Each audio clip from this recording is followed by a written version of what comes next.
নমস্কার দর্শক বন্ধু, আরো একটা গুরুত্বপূর্ণ ভিডিও উপস্থাপন করতে চলেছি।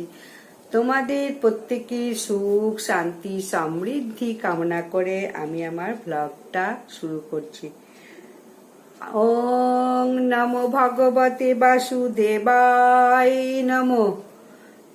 বিশ্ববাসী আজকে 2025-এর সর্বপ্রথম সূর্যগ্রহণ সংগঠিত হতে চলেছে আগামী শনিবার দুপুর বেলায়। পৃথিবীর কিছু অংশে রাত হবে, অন্ধকার নেমে আসবে। বছরের এই প্রথম সূর্যগ্রহণ কোথায় দেখা যাবে, এই সূর্যগ্রহণ কি প্রভাব পড়বে, সেটাই আজ পুরো বিস্তারিতভাবে আলোচনা করব। আশা করছি এই ভিডিও 29 মার্চে সূর্যগ্রহণের যাবতীয় প্রশ্নের উত্তর পেয়ে যাবে। ভিডিওটি সম্পূর্ণ মনোযোগ সহকারে শেষ পর্যন্ত শ্রদ্ধার সঙ্গে দেখো। মতামত কিছু থাকলে অবশ্যই কমেন্ট বক্সে জানাও। সকলকে এই চ্যানেলে স্বাগত জানাচ্ছি। বৈজ্ঞানিক ভাষায় সূর্যগ্রহণকে বোঝায় চাঁদ যখন কিছুক্ষণের সময় সূর্যের মাঝখানে এসে পড়ে, তখন পৃথিবীর কোনো অংশের মানুষের কাছে সূর্যের কিছু আংশিক বা সম্পূর্ণরূপে কি অদৃশ্য হয়ে যায়। ঠিক এই ঘটনাটা কি বলা হয় সূর্যগ্রহণ। অমাবস্যার পর নতুন চাঁদ ওঠার সময় এই ঘটনা ঘটে থাকে। অন্যদিকে সনাতন হিন্দু ধর্মাবলম্বী মানুষেরা রাহু কেতুর প্রভাবে সূর্যগ্রহণ হয়ে থাকে। জ্যোতিষশাস্ত্র সূর্যগ্রহণের অন্যতম কারণ হিসাবে গণ্য করায় রাহুকে। এর ফলে সূর্যগ্রহণকে শাস্ত্রে অশুভ বলে গণ্য করা হয়েছে। এর ফলে বৈজ্ঞানিক জ্যোতিষ উভয়ই সূর্যগ্রহণের প্রভাবকে স্বীকার করে নিয়েছে। 29 মার্চ শনিবার বছরের প্রথম সূর্যগ্রহণ 2025। এটি আংশিক সূর্যগ্রহণ হিসাবে গণ্য করা হয়েছে, যাকে খণ্ডগ্রাস সূর্যগ্রহণও বলা হয়। এই দিন সূর্যের চারপাশে গ্রহণের সময় উজ্জ্বল বলয়ের মতো একটি আভা তৈরি হয়, যা সাধারণত রিং ফায়ার নামে পরিচিত। বছরে এই প্রথম সূর্যগ্রহণটি সম্পন্ন হচ্ছে চৈত্র মাসে কৃষ্ণপক্ষে যে অমাবস্যা, যাকে ভুতুড়ি অমাবস্যা বলা হয়, সেই অমাবস্যা তিথিতে। যেহেতু এই দিন শনিবার পড়েছে, এই অমাবস্যাকে আবার শনিশ্বরী অমাবস্যাও বলা হয়। এই সূর্যগ্রহণ সম্পন্ন হচ্ছে মীন রাশি এবং উত্তর ভাদ্র নক্ষত্রে। জ্যোতিষ শাস্ত্র মতে এই দিনই আবার শনি গ্রহ তার রাশি পরিবর্তন করে মীন রাশিতে প্রবেশ করছে। ফলে জ্যোতিষ শাস্ত্র অনুযায়ী এই গ্রহে শনির প্রকোপ সব থেকে বেশি থাকে। তাই বলবো, বছরের এই প্রথম সূর্যগ্রহণটি সম্পন্ন হচ্ছে দুপুর বেলা। 29 মার্চ শনিবার দুপুর 2:21 থেকে শুরু হচ্ছে এই সূর্যগ্রহণ।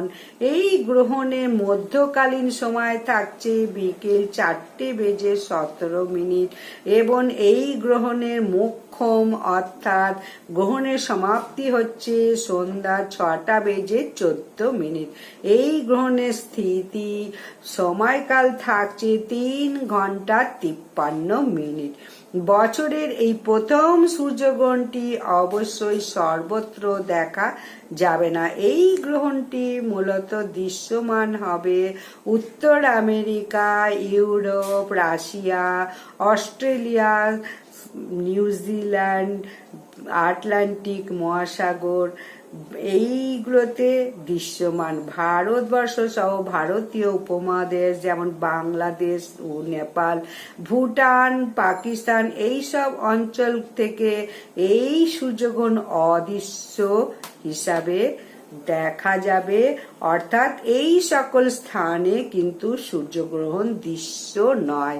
ভারতবর্ষে উপমহাদেশে দিনের বেলা সংগঠিত হলেও এই সূর্যগ্রহণ অদৃশ্য থাকার পিছনে প্রধান কারণ হলো এই সূর্যগ্রহণটি যেহেতু একটি আংশিক সূর্যগ্রহণ, অর্থাৎ এই সময় চাঁদের উপছায়া প্রাধান্য বেশি থাকে, তাই চাঁদ পুরোপুরি সূর্যকে ঢেকে ফেলতে পারে না। এই জন্যই এই সূর্যগ্রহণের নাম খণ্ডগ্রাস সূর্যগ্রহণ।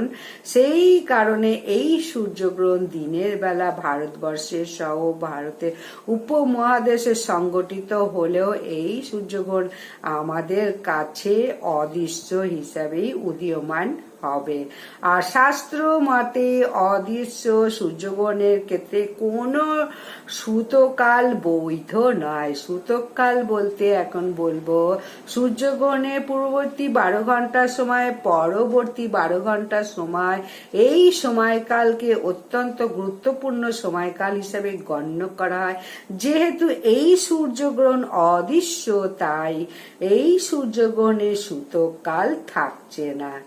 তার পাশাপাশি বলবো অদৃশ্য গ্রহণে পাক পাত্র পরিত্যাগেরও কোনো প্রকার বিধি নিষেধও নেই। অর্থাৎ রান্না করার খাবার ফেলে দেওয়ার দরকার নেই।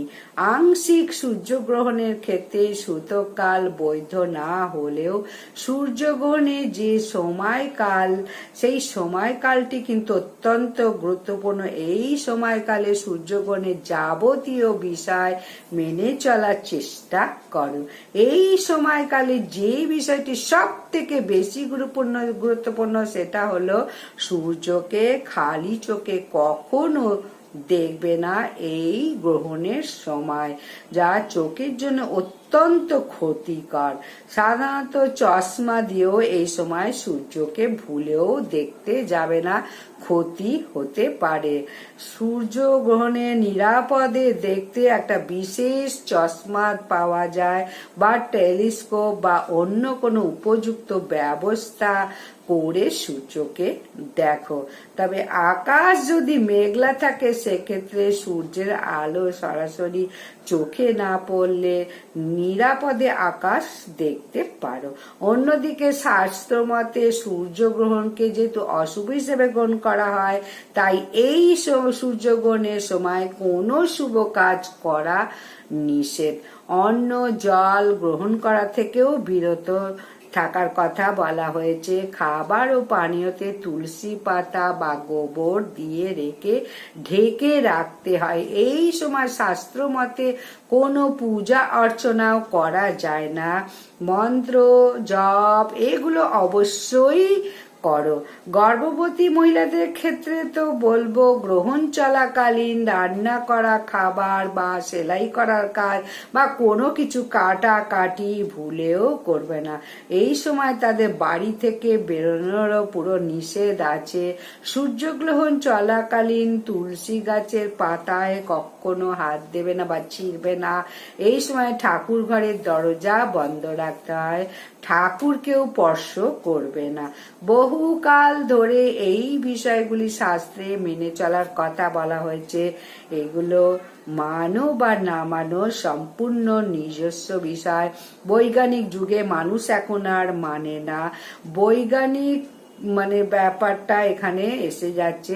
জ্যোতিষ শাস্ত্রের মতে বিভিন্ন জাতক জাতিকার বড় প্রভাব পড়বে জাতিকার উপর। বিশেষ করে প্রভাব পড়বে মেষ রাশি, কর্কট রাশি, সিংহ রাশি, তুলা রাশি, ধনু রাশি, মীন রাশি জাতক জাতিকাদের। এই সময় তাদের অবশ্যই সাবধানতা অবলম্বন করা প্রয়োজন।